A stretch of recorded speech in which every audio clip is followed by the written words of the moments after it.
Captain's Log, subdate 200414.8. I have received word from Subfleet that my co-host of the political stream I do has been caught licking windows. Due to the nature of what is currently going on, it is an automatic 2-week ISO-cube sentence. Ensign What's-His-Face is currently dragging him into his cell. You told me this was for a test. Are you going to let me out? Let me out, Meg! Welcome everyone to the 16th Halls of Injustice. Today we have something quite interesting because most people who use Twitter especially will know quite a bit about this in advance. Well, half of it. For this we need Tori Ojeda and her 4 partners, Mark, Travis, Ethan and Christopher. Tori started this love story, this beautiful love story, 3 years ago when she met Mark in high school. 2 months later, because love moves really fast, yo, she opened things up with Travis, to whom she is now engaged. Later on, she brought Ethan and Christopher into the fold. Now, despite the current plans to marry Travis, Tori says that he is not, now that she's 20, the biological father of the girl she was due to have in February, who is now born, by the way. The biological father is Chris. And how this all works is, they each get a night with her, they take it in turns and they rotate, because that loving, yo. I'm not going to judge polyamorous relationships, but there is an almost inevitable consequence. We're going to get to it in a moment, I promise.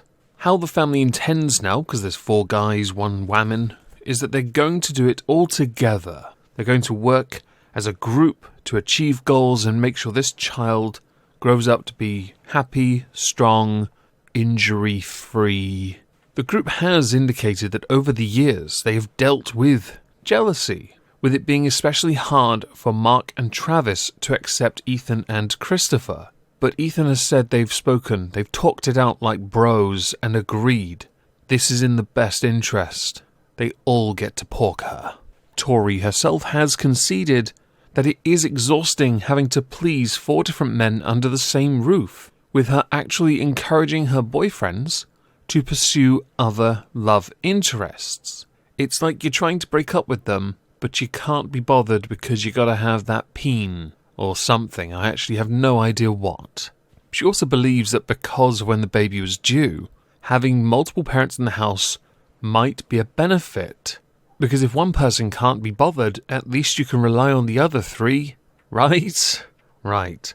Tori's family, with regards to this polyamorous relationship, are very supportive. They are concerned how society will treat them and hope that society will come round. With one throuple, that is actually a couple type, but with more than, it's not monogamy, saying that they've come to realise monogamy isn't all it's cracked up to be. And they say others are starting to realise this too. You're right. We are entering a post-monogamous society, and it's only a matter of time before 7 billion people, all consenting adults of course, are just in one gigantic Earth-sized orgy. Reductio ad absurdum? Okay. So why is it that I've decided to go back on a story that many people knew about from December of last year? Well, that is because Tori has given birth to a daughter, and at the age of 5 weeks old, the child was in hospital, with one of the men within the polyamorous relationship being charged with abusing an infant. The man in question is Ethan, who has been charged with aggravated child abuse after he fractured the 5-week-old baby's arm, leg, ribs, and skull. At time, doctors have confirmed the injuries are not permanent. But I think we all know what's going to happen now. I'm going to put it to you what you think the sentence should be. I know what I think the sentence should be, and I think a lot of you are going to repeat it. Here's the ISO cube, here's Ethan. Wouldn't it be a shame if those walls just got a little bit closer? Really does make you think of, let's say, the end scene for Saw 5.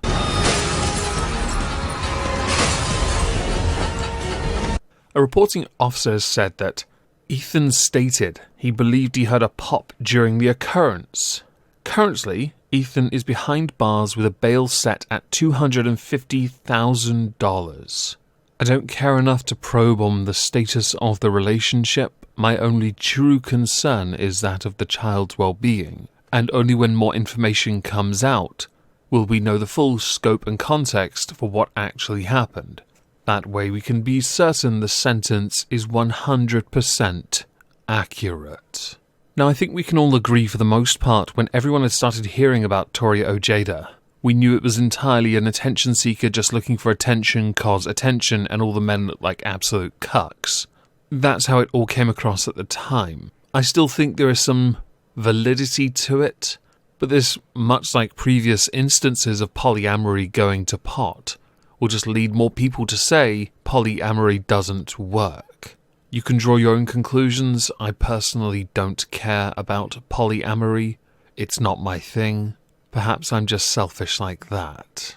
But I do really want to know what on earth compelled Ethan to cause such harm to a 5-week-old child. Because while he has willingly confessed to doing it, I still want to know why. And I want to put this guy on blast, because seriously, why wouldn't I? You belong in an ISO cube. The length of time you're there, though, Saw 5. Just seriously, that's it.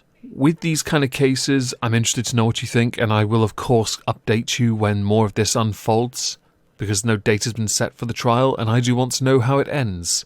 I'm hoping custodial, but we shall see. As a final thing, there is a new video on Moisky Live. I will be streaming on Twitch tonight, and Social Repose's Content Constable drops on Friday. All linked down below. I know this is shorter than usual, but I'm a little tired. Let's go with that. I hope you'll have a fantastic Tuesday, and thank you all for listening.